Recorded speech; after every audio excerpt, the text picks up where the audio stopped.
Good morning and welcome to a very special video. Well, all my videos are special, but this is going to be interesting because we're heading into the Louvre without tourists. Now, not that I have the entire place to myself.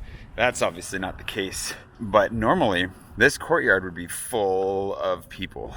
And the space beyond it, with the pointy glass triangles, also full of people. It's going to be an interesting experience all around. I bought my ticket online, as you're required to do, and they were moving that way anyways before the pandemic, but now you have to get your ticket online ahead of time, and it has to be for a particular time slot, to my understanding. So I've taken 9:30 in the morning here at the Louvre, which is the second time slot. And while I was originally going to be joined by a very special guest for this very special video. Why is everything so special? I'm going it alone. And today is a lot more about the experience. If you're interested in seeing how to get into the Louvre, some hot tips and secret entrances, I have a video for that. Like, I think my most viewed video. So you can definitely check that out.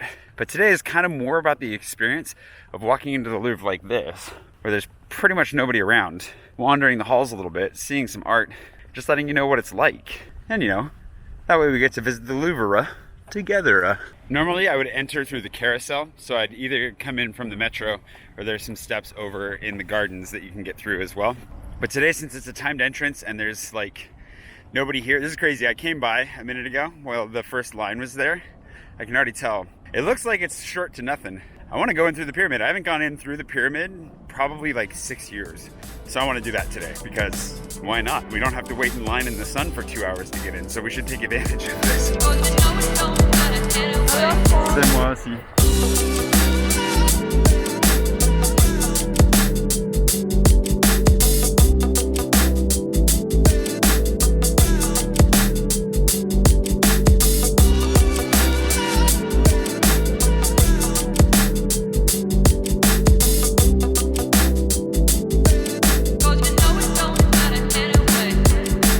That was really easy. This feels super crazy. I've never been in here when it's been this empty before. I've been in here like a dozen times, probably more. This is freaking weird. I'm going straight to the Mona Lisa because once that's out of the way, we can just wander. And my plan is literally just to stroll through this place for like an hour. This is actually like really exciting. Like I'm suddenly super excited to be here.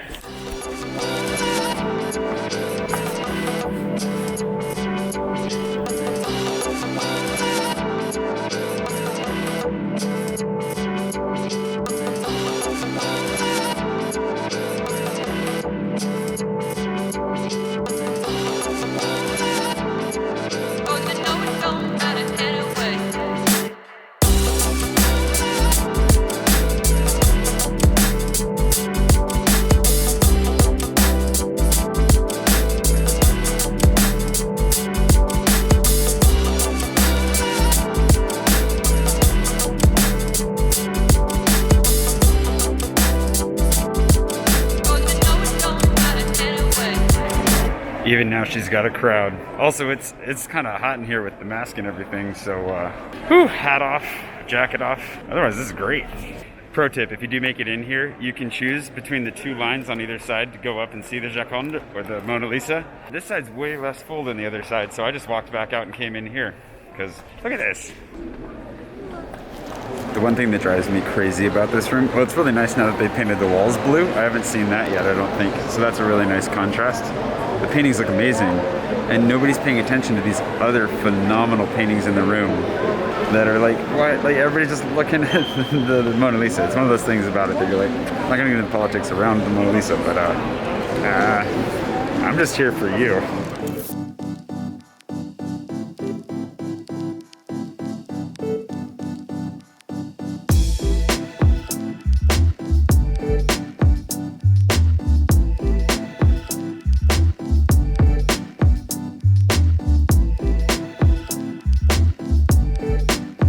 Alright, we've seen the Mona Lisa, which means we're free to wander at will. This is crazy how few people are in here.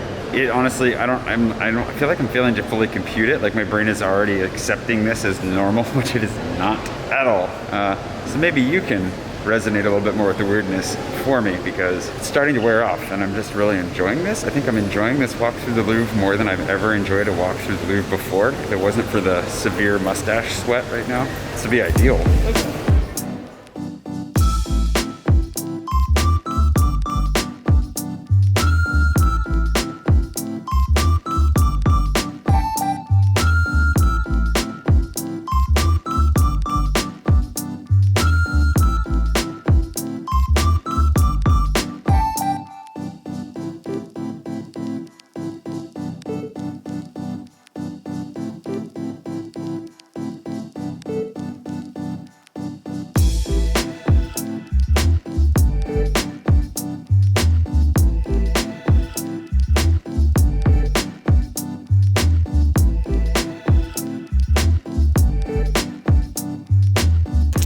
favorite paintings in the entire museum. I was looking for it at the end of the hall. It wasn't there, and I was really disappointed that it wasn't there because I love this painting. On the whole, you know, inspiration for fantasy writing scale, this is high up there. You'll see something inspired by this at some point, 100% down the line. I love this painting. It's by John Martin, a British painter in the 19th century, and I always forget who it's by and what it is, but it's Pandemonium. Literally, that's what it's called. Love it. You can't see me grinning, but I love that painting.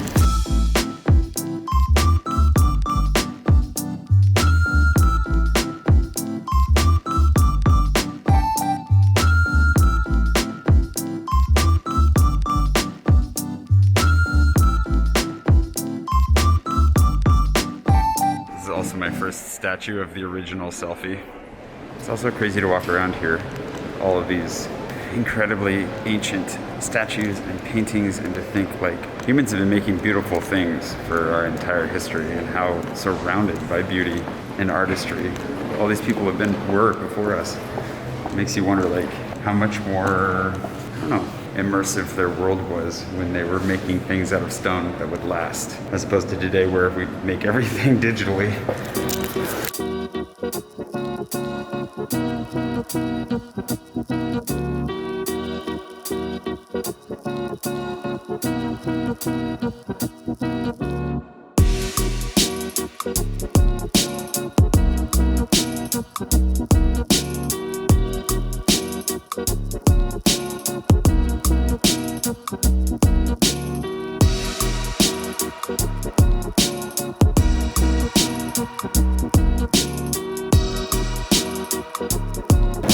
Beyond requiring masks, one of the interesting things about this is that they've put up a whole bunch of signs telling you when you can and can't walk through certain parts, trying to control the direction of traffic, I think, the flow.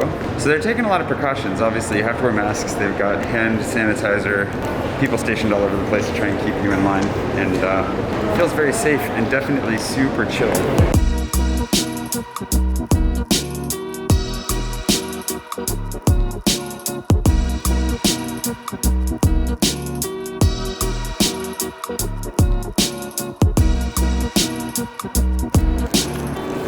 I should have put a disclaimer at the beginning of this video, warning, there will be boobs and probably some wangs along the way too.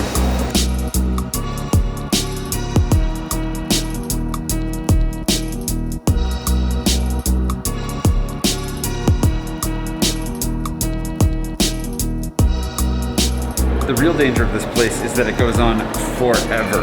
Like, at least I get this sense that I can't stop. I have to keep going forever. Like, I have to see everything. And that becomes dangerous because at some point you have to eat and sleep and maybe get out of here. I could live here. I could like literally never leave and I'd be happy. I think there are like, I forget, I used to know the statistics in here, but if you were to spend like, I think 30 seconds in front of each piece of art in here, it would take you months to see everything. And it's really cool to see people taking their time. I think there are a lot of people in here that are really taking their time studying, sitting and observing. Like, it's a really, really cool space anyways. The building itself is basically a work of art. I mean, if you're around, if you can come right now, obviously a lot of people aren't allowed to come to France right now, but if you are here and you want to get like, I don't know, a very unique experience walking around in the Louvre, I would come. I would definitely show up. I would do this. Highly recommend it because wow, I don't know. It's nice. I love coming in here no matter what, so I always have a good time in the Louvre, but not bumping into people and like pushing through crowds and having to wait to see almost anything. Even the Mona Lisa, that only took like, you know, a minute to get to the front of the line. The time to be here is now. And for those of you that are worried like I was, because I need to go to the bathroom, I asked, and you can go in and out. So they scan your ticket whenever you go into one of the wings. Theoretically, I'll be able to scan back in, although I'm not sure that I want to go back in. I think I may have had enough, to be honest. I had to do the Richelieu just long enough to see some sculptures. I love this. I don't know if you call it a sculpture garden out here, but I love it. I have to go see it, and then I'll be done.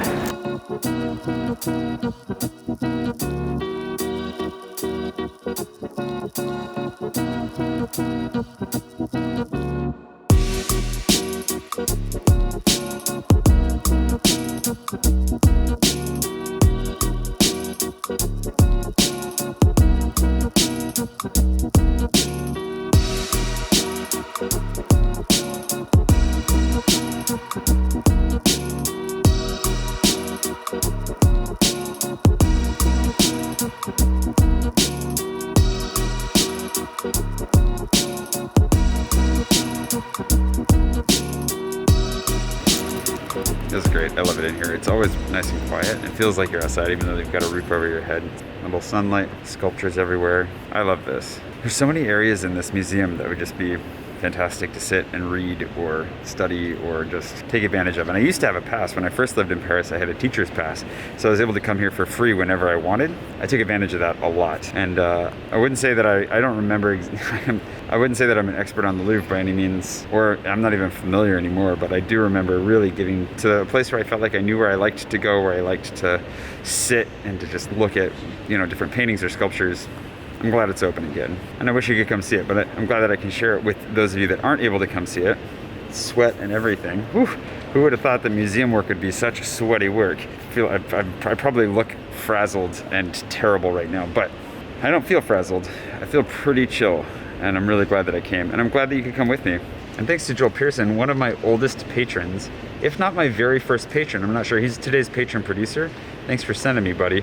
Appreciate coming down to the Louvre to check it out for you. Got a little bit of an inside look into the Louvre all the way from the Northwest. And for the rest of you, thanks for watching. Thanks to my patrons, as always, for making this possible. And I hope you're having a wonderful day wherever it is you are. Hopefully you're not sweating quite as much as I am here standing in the sun in the Louvre, but yeah, whoever thought that would be a problem. And I hope you're having a wonderful day, and I'll see you bright and early tomorrow morning for, you know, a little bit more exploration to a place that might involve a little bit of bubbly. Just throwing that out there. Anyways, I'll see you tomorrow.